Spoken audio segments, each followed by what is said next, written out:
Greeting my fellow Star Wars fans, I'm Swtor Gaming. For today's video, I'd like to share my thoughts on Lucasfilm's latest announced project, the Clone Wars spin-off The Bad Batch. In this video, I aim to hit 3 points.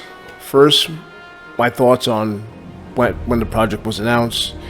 Second point would be what route the story could, like what parts during the Clone Wars era we could possibly see the Bad Batch. And third, where else would the Bad Batch possibly show up? Mostly just what ifs and speculation. But hey guys, we're all about having fun on this channel and speculating and talking about Star Wars, also talking about canon and legends, so stay tuned.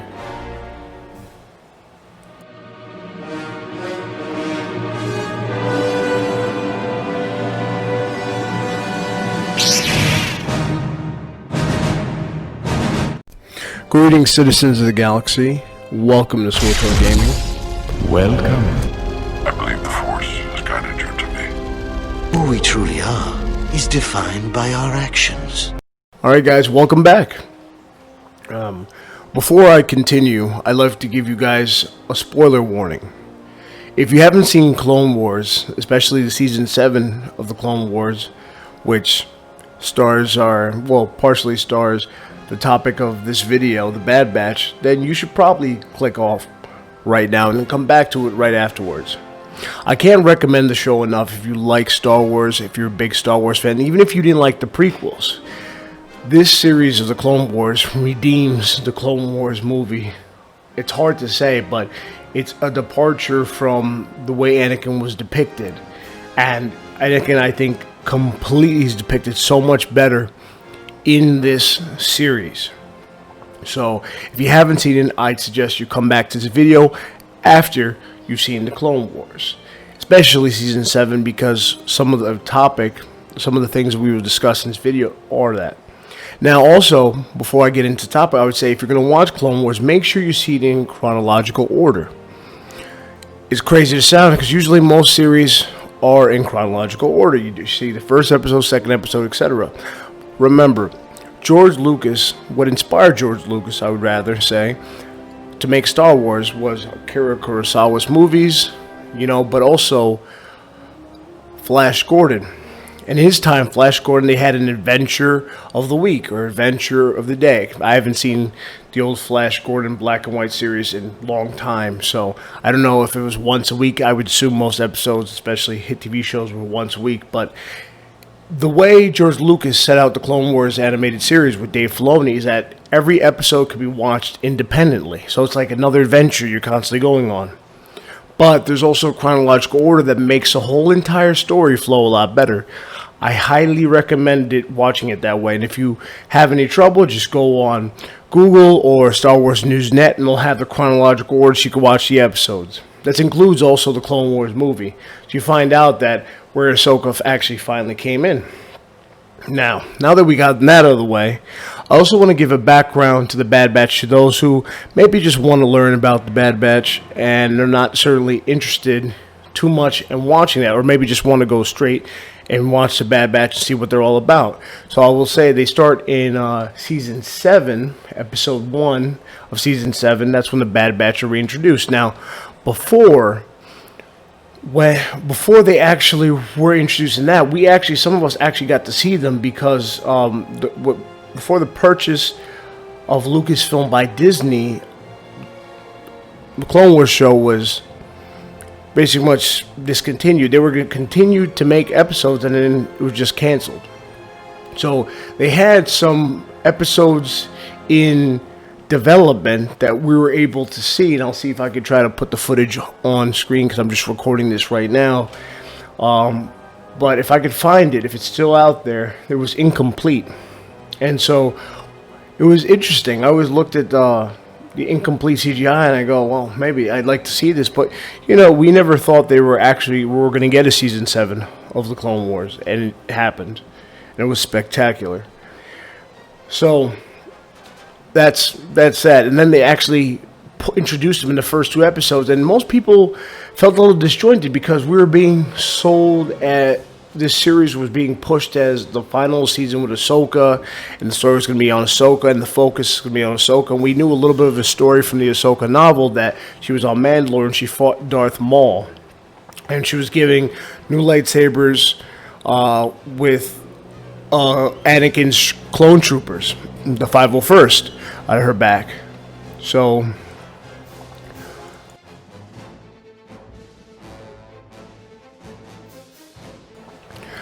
what a lot of us thought is like, okay, this focus is supposed to be on Ahsoka. Well, why doesn't Ahsoka appear till later on? Right? So the first 2 to 3 episodes, I believe, are about the Bad Batch. Set course for the fan. So that's where we see them. And I was always wondering why they were introduced, and this now makes sense. I thought, and I thought they were super badass. One of the guys looks like Rambo, or and I'm pretty sure Dave Filoni did that on purpose, or one of inspired by Rambo, one of the members of Contra, Their weapon from their hands. which was pretty cool, and that's the leader, Hunter. Now, before I go any further and go into the story, I'd like to actually talk about the Bad Batch and explain them a little bit. Alright? Let me give you a little background. Bad Batch, also, that's their nickname. They're called Clone Force 99.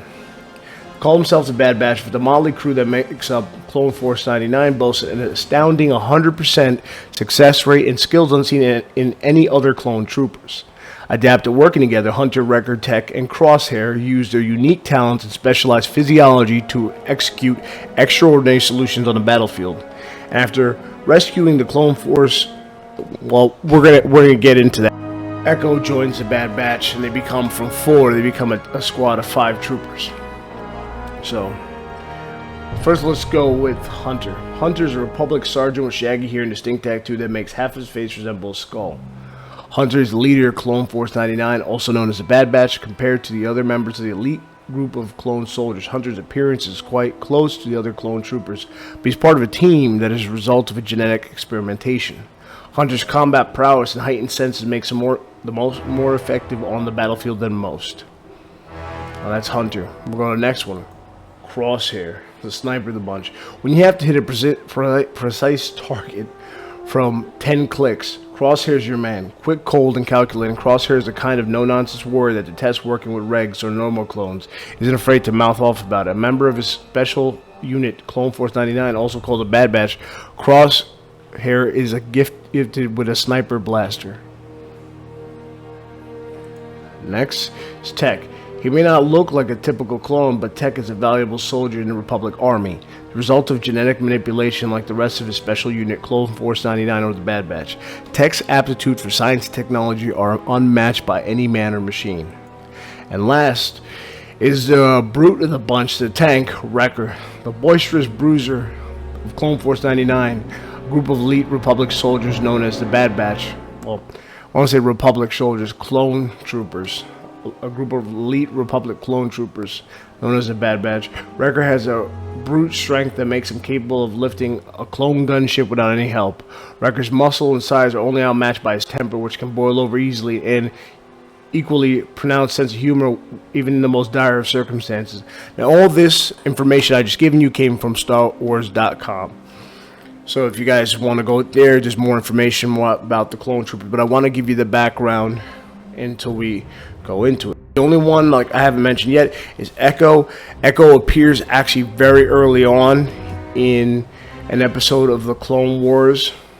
Let me look it up right now. Echo first appears in the television episode Rookies, and it's actually because of I thought maybe the Rookies were the Bad Batch. Mistakenly, they're different. But in an episode where these bunch of rookie clone troopers are trying to train and trying to complete this obstacle course together, and they're pretty much seen as the lowest of the low. The Bad Batch actually are named after this one faulty clone that is just used as a maintenance clone. I mean, he's a hunchback and everything like that, but when all these other troopers in this episode, rookies, get themselves they get their spirits down, he pretty much is the moral support. So Echo makes his first appearance in there, and he gets actually captured by the Separatists. And in season 7, it's Bad Batch that comes to rescue him when I believe Captain Rex gets a message that he knows that has to be Echo, and they go, and Anakin, you know, being the compassionate individual he was, well, is at the time, he lends his troops, and he tries to send a mission to help rescue Echo. It's one of the things too, in season 7 of the Clone Wars, I mean, I know this is kind of general, but you get to really see the perspective of the clones. The clones were kind of not the backdrop, but they were the side players. In this season, you really become more close because it's basically the last season. So you start seeing more besides them just being sir, yes sir, and being in combat. You actually start seeing how they feel, how the combat is taking a toll on them. You had little inklings, sprinklings of this throughout the series when one of the clones, I mean, someone could probably comment below, their chip went wrong and activated Order 66 a little early. So, I mean, what I just said right now also comes back later in the season 7, which is why season 7 is phenomenal, especially the last couple episodes were cinematic, almost. So, now that I've gotten all that out of the way, I'd like to go first at what did I think when I heard the announcement. The first thing I thought actually was, like I said before, it makes sense. Reason being is that a lot of people, some people that were commentating, I won't say a lot of people, some people that were commentating on the season 7 of Clone Wars say, when are we getting to Ahsoka? When are we getting to Ahsoka? Because the first couple episodes were you know, these clone troopers that were introduced to called the Bad Batch, and most of us probably hadn't seen, you know, the Clone Wars in a while. Some of us probably in anticipation of season 7 went back and watched all of it. But you know, we knew Rex, we know Captain Cody from the movies and the series, but we didn't know the Bad Batch. So like, all right, these clones are cool and they're badass. But what's that have to do with Ahsoka and Ahsoka's story? Let's get back to that, right? So there was a reason they put this in. And the spin-off, now it's like a payoff. They introduced us to this, and now they're getting their own show. And I said, makes sense, and I was excited. So that was originally my initial thoughts to the announcement. Then I started using my imagination, because I'm an imaginative individual. And I was thinking about what kind of things could we possibly see.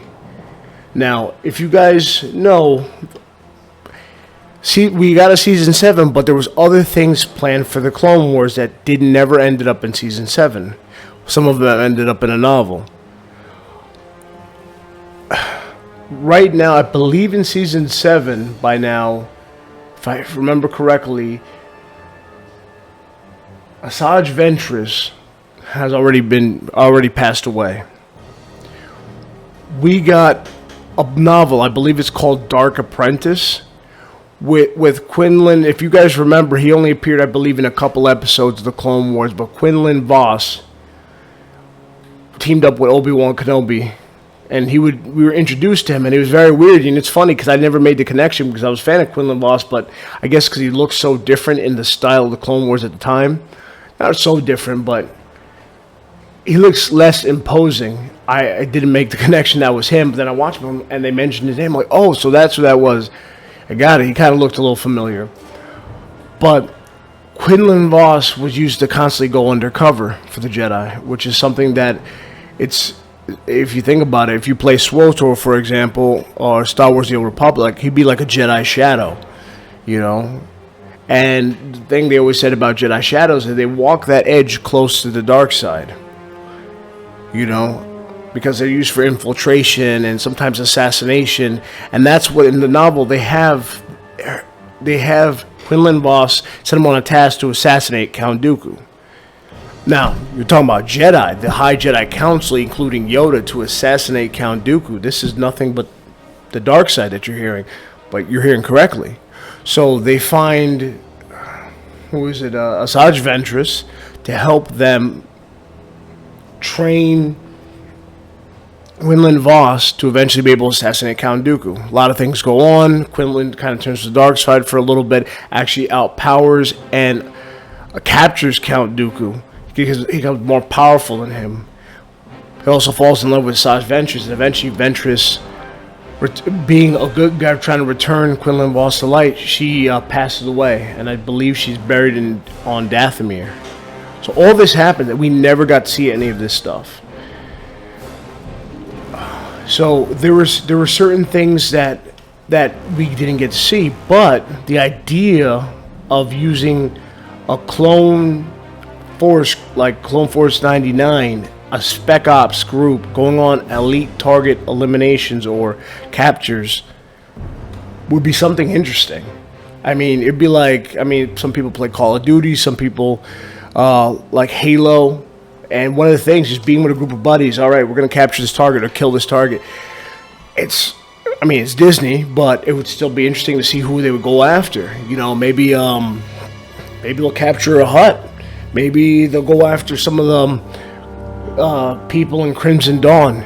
Now, we don't know what they were doing during Order 66. Maybe we'll get to see that, and that's something I'm looking forward to, seeing them go after maybe Mace Windu survives, because, hey, that's something else to think about. If you want to sell a series, The Bad Batch, having them go after Mace Windu, because George Lucas actually did agree with him. Albeit he doesn't own the property anymore. He sold it to Disney Lucasfilm. But Samuel L. Jackson made a point. He said, well, Jedi with their force powers are able to survive amazing heights.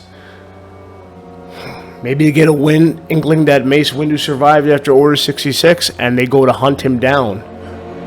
And I'd be down for watching that. Eventually, they all got to pass away, but what if? And then they always could invent other Jedi, because if you've noticed anything about canon, apparently all the Jedi were supposed to be destroyed, but we found out through the comics, through video games, that a lot of Jedi apparently survived and hid in public. It's kind of ridiculous the amount of Jedi that actually survived, from when we thought that Luke was the last of the Jedi to having so many Jedi survive, So it's something to think about. Now, lastly, I'd like to go into what I think would be interesting. Return of the Jedi. We see this man with a bald head and white hair and a white beard. And it was Dave Filoni, when creating Star Wars Rebels and made Captain Rex look like that, saying that was the guy that was his inspiration for creating for Captain Rex. So he kind of linked them both together. We still don't know how Captain Rex happened to survive all this time.